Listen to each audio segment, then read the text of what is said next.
जब दो राष्ट्राध्यक्षों की दोस्ती कूटनीतिक प्रोटोकॉल की सीमा तोड़कर आत्मीय रिश्तों में बदल जाए तो कुछ ऐसी ही तस्वीर सामने आती है। शिंजो आबे का भारत, खासकर पीएम नरेंद्र मोदी के साथ कुछ ऐसा ही आत्मीय रिश्ता था। यूं तो जापान और भारत के बीच मजबूत रिश्ते तो पहले से थे। 2014 में आबे गणतंत्र दिवस पर खास मेहमान थे।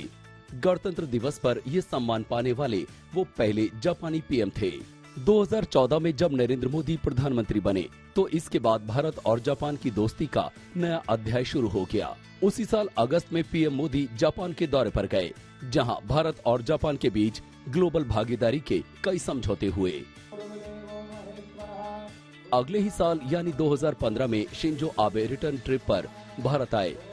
पीएम मोदी उन्हें अपने साथ अपने संसदीय क्षेत्र वाराणसी ले गए। वहां उन्होंने गंगा आरती में हिस्सा लिया। दोस्ती का ये विहंगम नजारा देखने लायक था।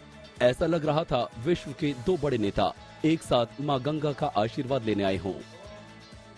ये एक बड़ी दुख भरी दास्तां है कि जिस प्रकार से एक यूथ इतनी नजदीक आके पुराने प्राइम मिनिस्टर ऑफ जापान के साथ दो फायर करता है और उसके बाद फिर आत्मसमर्पण करता है, तो मुझे यही है, ओवरऑल आप यही कहेंगे कहीं ना कहीं सिक्योरिटी चूक है और बहुत बड़ी चूक, जिसका बहुत बड़ा नुकसान हो सकता है।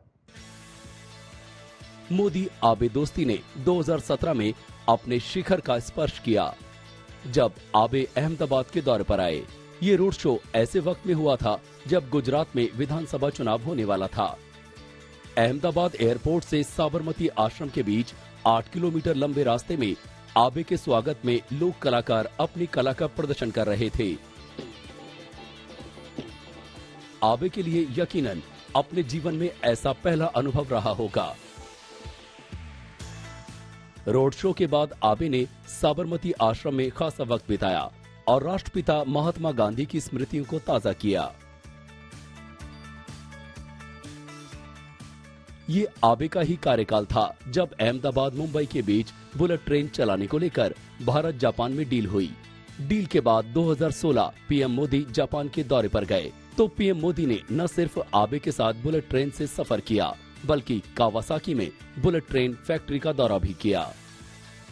हर तस्वीर में मोदी आबे की दोस्ती की केमिस्ट्री साफ नजर आती है।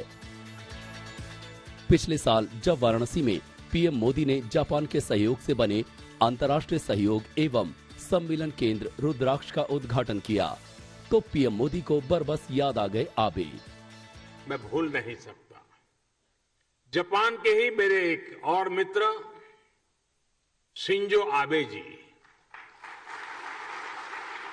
शिंजो आबे जी जब प्रधानमंत्री के तौर पर काशी आए थे तो रुद्राक्ष के आइडिया पर उनसे मेरी लंबी चर्चा हुई थी।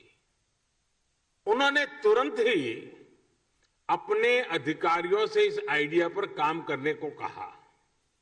इसके बाद जापान का जो कल्चर है, उनका गुण है, चर परिचित, उनकी विशेषता है परफेक्शन और प्लानिंग।